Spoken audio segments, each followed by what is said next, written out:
Hey, what's up you guys, it's Ruthie and welcome back to my channel. In today's video, we're going to go into chapter 52 of Wonder by R.J. Palacio. So let's get right into this video. This video may contain sensitive topics and foul language. If you do not wish to continue, I suggest you click off the video now. You have been warned. Chapter 52. Warning, this kid is rated R. I had warned Mom about August's face. I had described what he had looked like. I did this because I know she's not always so good at faking her feelings, and August was coming over for the first time today. I even sent her a text at work to remind her about it, but I could tell from the expression on her face when she came home after work that I hadn't prepared her enough. She was shocked when she came through the door and saw his face for the first time. "Hi, Mom. This is Augie. Can he stay for dinner?" I asked quickly. It took a second for my question to even register. "Hi, Augie," she said. Of course, sweetheart, if it's okay with Augie's mother." While Augie called his mom on his cell phone, I whispered to Mom, "Stop making that weirded out face." She had that look like when she was watching the news and some horrific event has happened. She nodded quickly, like she hadn't realized that she was making a face, and was really nice and normal to Augie afterward. After a while, Augie and I got tired of working on our projects and we went to hang out in the living room. Augie was looking at the pictures on the mantle and he saw a picture of me and Daddy. "Is that your dad?" he said. "Yeah."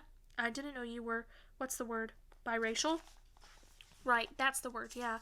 He looked at the picture again. "Are your parents divorced?"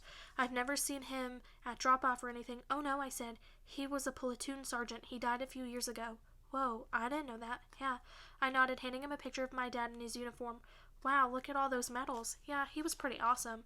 "Wow, Summer, I'm sorry." "Yeah, it sucks. I really miss him a lot." "Yeah, wow." He nodded, handing me back the picture. "Have you ever known anyone who died?" I asked. "Just my grandmother, and I don't really even remember her." "That's too bad." Augie nodded. "You ever wonder what happens to people when they die?" I asked. He shrugged. "Not really. I guess they go to heaven. That's where my grands went." "I think about it a lot," I said.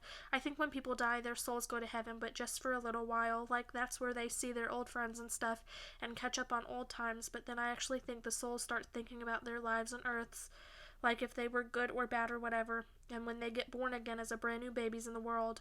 "Why would they want to do that?" "Because then they get another chance to get it right," I answered. "Their souls get a chance to have a do-over." He thought about what I was saying and then nodded. "Kind of like when you get a makeup test," he said. "Right. But they don't come back looking the same," he said. They look completely different when they come back, right?" "Oh yeah," I answered. "Your soul stays the same, but everything else is different." "I like that," he said, nodding a lot. "I really like that, Summer. That means in my next life I won't be stuck with this face." He pointed to his face when he said that and batted his eyes, which made me laugh. "I guess not," I shrugged. "Hey, I might even be handsome," he said, smiling. "That would be so awesome, wouldn't it? I could come back and be this good-looking dude and be super buff and super tall." I laughed again. He was such a good sport about himself. That's one of the things I like most about Augie. "Hey, Augie, can I ask you a question?" "Yeah," he said, like he knew exactly what I wanted to ask. I hesitated. I've been wanting to ask him for a while, but I've always lost the guts to ask. "What?" he said. "You want to know what's wrong with my face?" "Yeah, I guess, if it's okay for me to ask." He shrugged. I was so relieved that he didn't seem mad or sad. "Yeah, it's no big deal," he said casually. "The main thing I have is this thing called mandibulofacial dystosis, which took me forever to learn how to pronounce, by the way. But I also have this other syndrome, that thing that I can't even pronounce. And these things kind of just morph together into one big super thing, which is so rare that they don't even have a name for it. I don't want to brag or anything, but I'm actually considered something of a medical wonder, you know." He smiled. "That was a joke," he said. "You can laugh." I smiled and shook my head. "You're funny, Augie," I said. "Yes, I am," he said proudly. "I am cool beans." That is the end of this chapter. I will see you guys in the next one. Bye.